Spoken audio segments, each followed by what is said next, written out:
You know that the most powerful brands, they have a story that they connect to their business, and we know more about them than just what they do.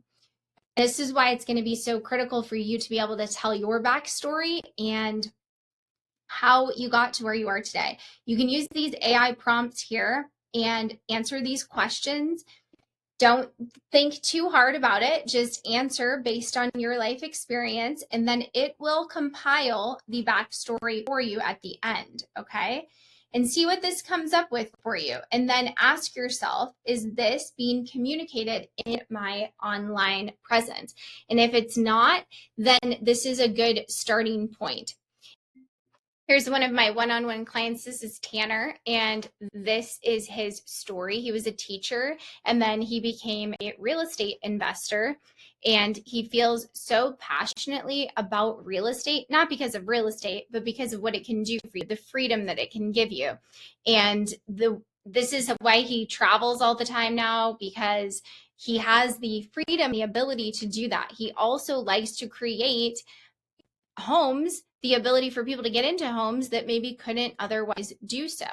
So it's so much more than just the financial gain. And he didn't love talking about a story online because, well, honestly, he didn't think that he could. He thought it had to be all business and all professional, and he had to be like every other real estate investor guy that's on the internet. And so it was exhausting, and he hated every moment of it. It wasn't until we got clear on who he was, why he got into what he is doing now, like where did this all get started? How did this unfold? How did you get to where you are today? What life experiences have you had? And what do you really love? It turns out he's actually incredibly spiritual, and he likes yoga and many, many different things. I mean, he's very, very creative. And none of that was being discussed or shared online. So we weren't really seeing all sides of Tanner. So once we figured out, okay, he had to talk through, who am I? What have I done? Why does my story matter? Then he got clarity on, this is what I'm about. I'm about people and their purpose and providing opportunities for people and freedom for people. And so then everything became so much easier for him as far as like, what could he talk about and share? He talks about emotional intelligence and how that's important to get into real estate. It's, you can't just, okay, I'm going to quit my job, put all this. I mean, he actually, I think, maxed out his credit cards to get into some different coaching programs to learn this. And then, really took a chance on himself. And so the mindset element was just so critical. And he talks about that. And this is him here with his brother, his business partner. And he says that, I helped him see the value of showing all sides of his brand and how to be consistent and easy ways to create that feel more effortless.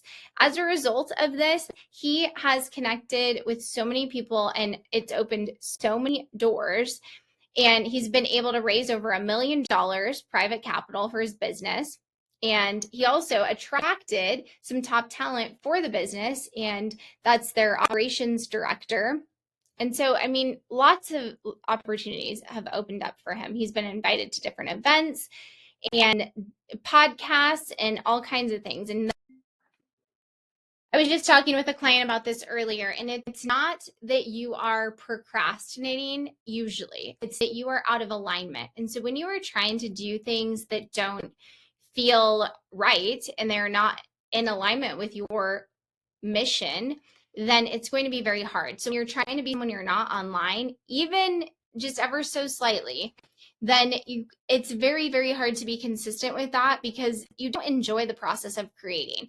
Now, there's a big difference between getting uncomfortable, pushing yourself to grow and to expand, and doing things that are just simply not you, or you're doing them because you think that that's what's going to get you views, and it's like so heavily strategy that you've lost sight of yourself in the process, which just makes it another to-do item on your list. And the people that crush it and have magnetic personal brands, it's not just, this isn't just their marketing. Okay. This isn't just, oh, check this off the list. This is my marketing task for the day.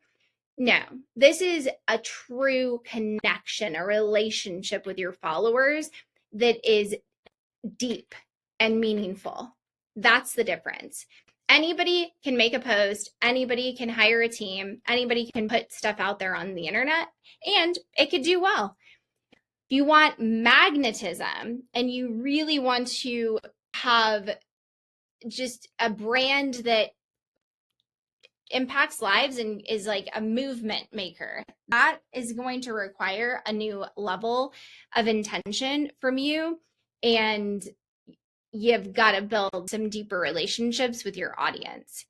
And so you have to be present. Now, it doesn't mean you have to be online all day long. And this is one of Tanner's concerns at first. He's like, I want to be present in my life. I don't want to be on my phone.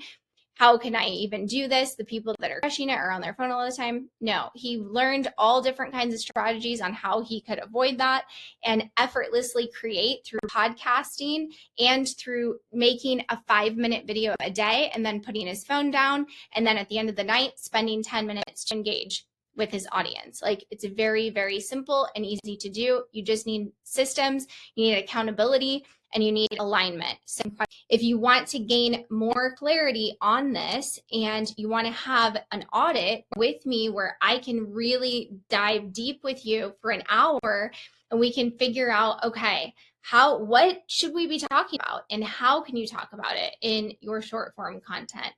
Then you can click the link below and we can schedule that call. If not, then I will continue to see you online and keep sharing your story. Like I always like to say, go change some lives, and I will see you guys on the next one.